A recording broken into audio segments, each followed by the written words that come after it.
2025 అంగళ మాడు సంబంధించిన ధరల యొక్క సమాచారం. ఇప్పటివరకైతే 2 మణి వేలపాటలు ముగిశాయి, మరికొన్ని మణి వేలపాటలు ఆరంభమయ్యాయి. ఇప్పుడు 2 వేలపాటలు విశ్లేషిస్తే ఈ క్వాలిటీలు టమాటాలన్నీ 60, 70, 80 క్వాలిటీ ఉన్న కాయలన్నీ 120 రూపాయలు సాగుతారు. 100 రూపాయల దగ్గర నుంచి 130, 140, 150, 160, 170 ఇవి అత్యధికంగా ఆధారపడుతున్నాయి. ఎవరైతే టాప్ క్వాలిటీలు ఉంటే మాత్రమే 180 రూపాయల దగ్గర నుంచి 2, 210, 220 టాప్ అండ్ టాప్ అక్కడక్కడ మాత్రమే 230 నుంచి 250 రూపాయలు.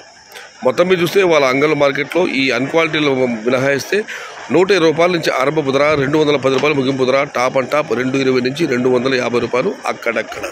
Today Angallu market tomato big level crates only quality tomatoes medium including medium 120 rupees starting rate, 220 rupees ending rate, top and top 230 to 250 rupees.